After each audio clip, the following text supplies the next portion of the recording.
Now let's learn a few new concepts here. Here we are given with a disk right here, and this is a diametrical axis. About this axis, if we find moment of inertia, the formula for moment of inertia is mr square by 4. Now what about we keep the axis same, but instead of full disk we have only half disk. So here we are given with a half disk kind of structure. Now how to find moment of inertia of this one? Now let's analyze this one. Let's say the full disk is here. Now in the full disk, about this axis we already know this is the formula for moment of inertia. It is mr square by 4. This is the formula. Now we have given with the axis here. Think about this axis. Let's say I choose a point m1 here. Then exactly at the same distance on the right side I can find another m1 dash, right? So this m1 and this m1 dash, both of them have same distance and will have same mass. Means each point in this disk have a counter like point, another point which behaves exactly like it, means it has same moment of inertia as the left point. So let's say this is m2, there is another point m2 dash here which has same moment of inertia as m2. Similarly there is one m3 here and m3 dash here, they must have same moment of inertia. That means if I divide it and remove this portion, if I remove this portion, then technically I am doing moment of inertia divided by 2, right? So I am making it half, exactly half. That means if this entire object has moment of inertia I, then this object should have moment of inertia I by 2, right? It should have moment of inertia I by 2. Or I can write, let's say the half disk has moment of inertia I, then the other should have another I. So this I and I, total disk, it should have moment of inertia 2I. And for total disk we already know the formula, it is mr square by 4. So we will get 2I equals mr square by 4, right? So here we are doing, let's say the half disk has moment of inertia I. So if the half has moment of inertia I, the other half must have same moment of inertia I again. So the total disk should have I plus I 2I. Now the total disk about its diametrical axis, it has moment of inertia mr square by 4. Okay. So here I will be mr square by 8. Now what is the m here? When we write mr square by 4, this is the moment of inertia mi of disk, right? Of the disk means this full disk. This full disk we are writing moment of inertia m. Then for the half disk, moment mass will be m by 2. So here the disk has mass m. So the half disk will have mass m by 2. So this mr square by 8 here, we can write this is m by 2 into r square by 4. Now what is the m by 2 here? M by 2 is the mass of the object, right? Mass of the disk here, this disk. So if we put it as small m, let's say small m equals m by 2. Let's say small m equals to m by 2. So small m into r square by 2, we get this as the formula for this one. Now let's compare the formulas. For the full disk, the formula was mr square by 4. And for the half disk also, it is again small m into r square by 4. So technically only mass got divided. Formula is still same, no? Because m by 2 is the mass of the disk. So we are getting mass of the half disk into r square by 4. In the full disk case, it was mass of full disk into r square by 4. So there is no change in formula, right? This means this gives us a concept, and the concept says if the mass is added to or removed from a object, and while removing or adding, we see that it is added or removed symmetrical to the axis of rotation. So here axis is like this, the part we removed is symmetrical to the part we left out. So this is left out and this is removed, right? So the removed portion is exactly similar or identical to the left out portion. That means when we removed the mass symmetrical to the axis of rotation. In that case, the expression for moment of inertia will not change for the smaller object. So for the large object, expression of moment of inertia was mr square by 4. Now if we remove only one half this way, so that it is symmetrical about the axis, in that case also our expression for the moment of inertia did not change. It is still mr square by 4, just the value of m changed. Initially it was full disk mass, now it is the half disk mass, but mr square by 4 formula is not changing.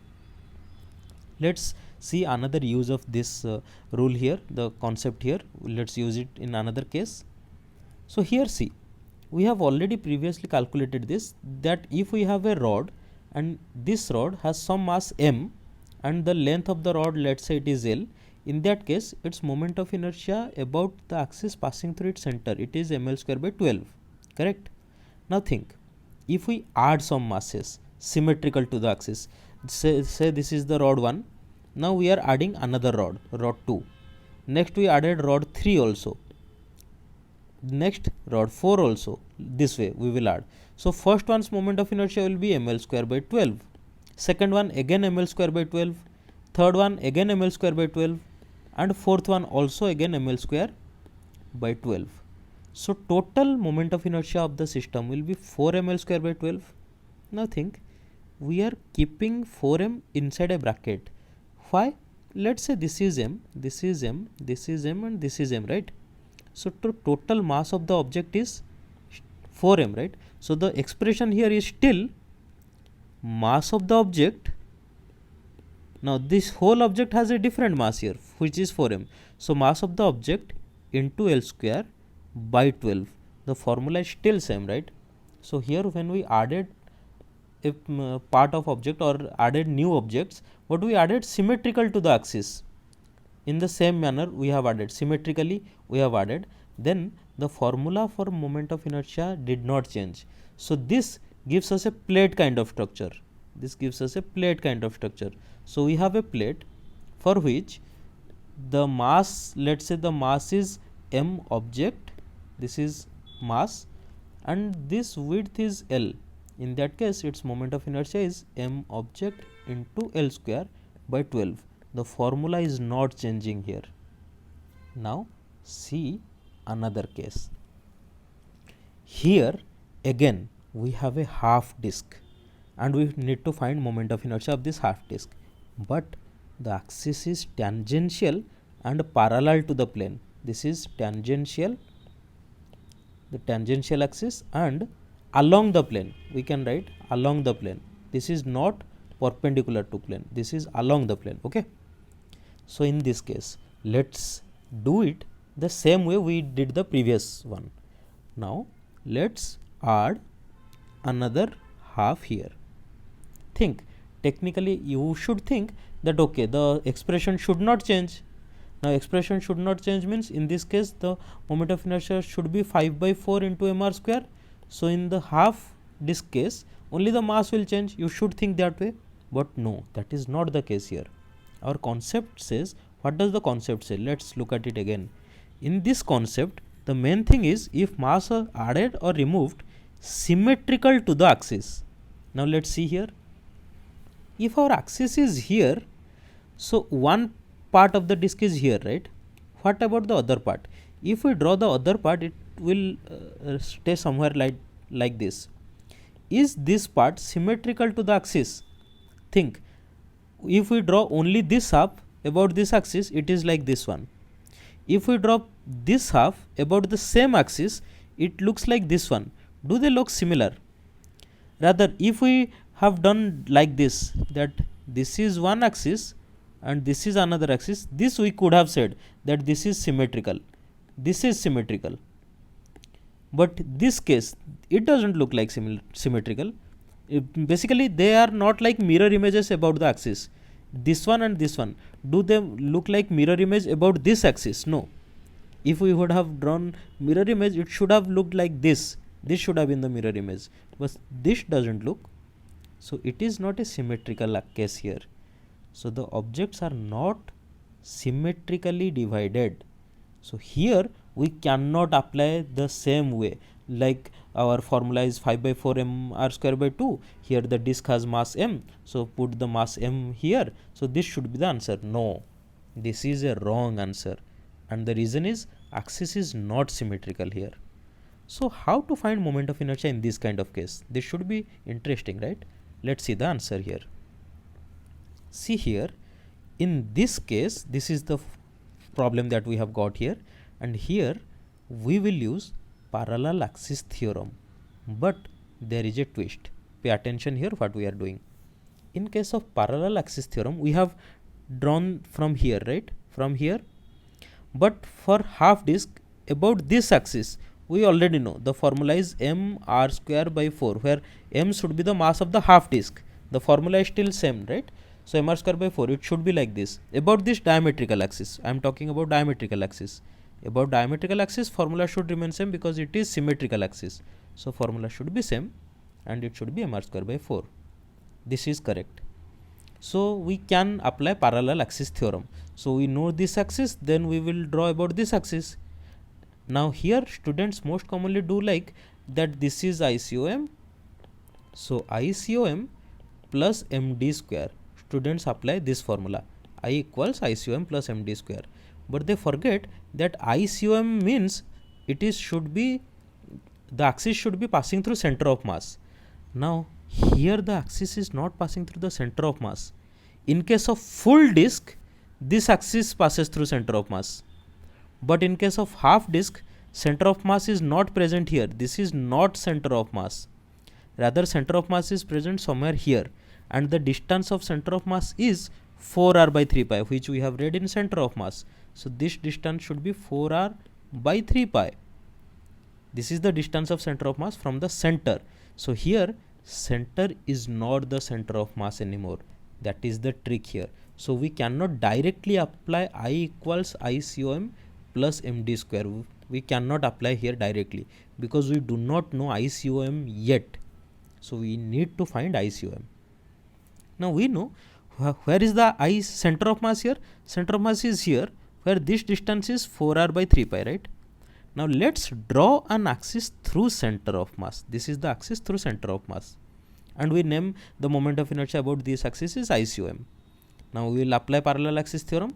See, let's say we write about this axis moment of inertia is I dash, but this I dash we know. Here I dash value is we know because for the full disk the formula is same as the full disk case, and in the full disk it is m r square by 4. So I dash value is m r square by 4.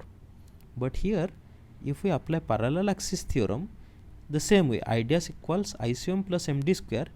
In this case I dash is known to us because it is passing through this point. No, this axis about we are finding I dash. So I dash is known to us, ICOM is unknown. And what is MD square? M into D. D means distance square, and D should be the distance between the two parallel axes.